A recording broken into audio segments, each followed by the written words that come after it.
Hello, Millings TV fan. This is Milling. You're tuning into Millings TV. Kamusta po sila? Kayo po ay may share sa inyo. Kayo po ba ay nakabili ng inyong luggage strap? Ito po yung ating luggage strap na meron yung angle na triangle. So, ito po is nakalock po siya. So, ito po ay dapat nakaset sa 0. So, 0 po ito. Para po ma-lock po nila is pupunta po kayo dito sa likod.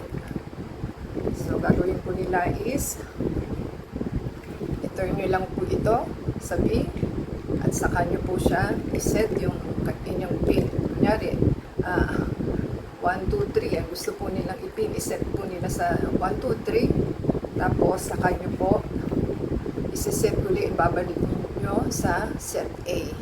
So, ganun lang naman po. So, madali lang naman po siya. So, pag pinress po is ganun din. Kung gusto nyo pong palitan yung password ng inyong mga strap, ganun lang naman po ang inyong gagawin. So, wala naman po itong key, kundi password po ang ating pin number. So, i-press nyo lang po ng kaunti na ganun sa kanyo ilang. So, ulitin po natin ha, take 2. So, nakaset po tayo sa 0. So, iset po muna ninyo sa 0. Saka nyo po puntahan sa likod. Iset nyo po siya. Pull nyo lang pong pag-ganon.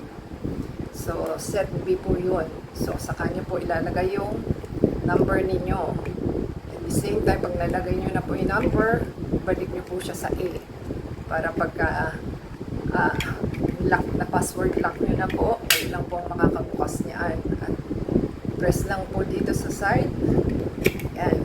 Saka nyo po makukuha. And i-press lang po din ng kaunti para po pumasok siya. Ganun lang po kadali ang ating ating password na paggamit ng ating strap.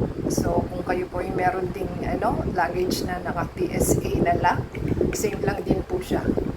So, yung sa password po natin is madali lang po gawin. So, kung kayo po ay may luggage na TSA, ganito po ang TSA. So, babalik nyo lang po siya sa A. So, pag ipa-password po ninyo, dapat po is di ba po naka-0 siya? Kunyari po ganito naka-0. Isi-0 out nyo lang po siya. So, 0, 0 lang po. So, 0, 0. Yan. Naka-0, 0 po siya. I-turn nyo lang pong itong red knob sa B. Tapos, i-access nyo na po yung number ninyo na gusto. Yan. I-access nyo po. Ganyan lang po. Kung kunyari po as ganyan.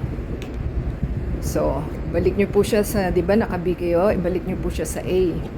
So, pag in-open nyo po yan, mag-open na po yan. So, kailangan nakamatch siya dito. Kaya kung gusto po ninyo, ito naman is iba. Pwede din naman po. So, ganyan lang po siya. Kung pareho po yung number ninyo, pwede nyo na po siyang i-open. Ipipress nyo lang po ito.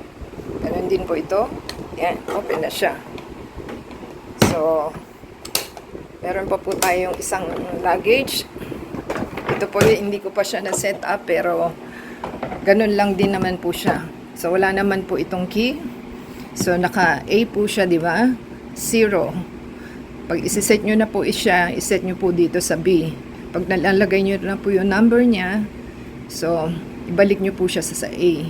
Parang ganun din lang naman po sa kabila. So, yan po ang TSA. At the same time, so, same lang naman po sa ating strap. Wala naman pong pagkakaiba. So, TSA po yan. Ganyan lang naman po siya.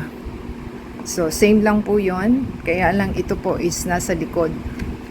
So, yan. Nasa likod po yung kanyang ganitong lock. So, ito po yung likod. A lang po ang inyong gagawin. So, lalagay nyo lang po ito sa B. Saka nyo po iset yung number ninyo. Yan, saka nyo po iset dito sa number at ibalik nyo po siya sa A after na na-iset po ninyo. So, ganyan lang naman po. Kung nagustuhan po nilang ating tutorial na DIY ko paano nyo po iset yung TSA luggage ninyo na strap at saka luggage. So, sana po is may natutunan sila sa ating video. So, common sense lang naman din po ang ating pag-set ng ating luggage at saka ang ating belt na TSA. So, support lang po ito sa inyong luggage para po hindi siya mabuksan. At the same time, support sa luggage na hindi po siya pag bumukas po is nakalak ang ating mga strap and luggage. So, yan po ang ating shinare for today. Sana po nagustuhan nila. Iba sa thumbs up, comment down below po sa ating shinare for today para po mayroon tayong malaman. At the same time, kung wala po siyang naka-instruction, ganun lang naman po. So, thank you po sa inyong panood. Please subscribe po sa ating channel. Comment down below and add us sa Facebook, Twitter, TikTok, and Instagram. And support po sa channel natin to play the ads and video para po ma-monetize tayo. Until next time po, God bless everyone.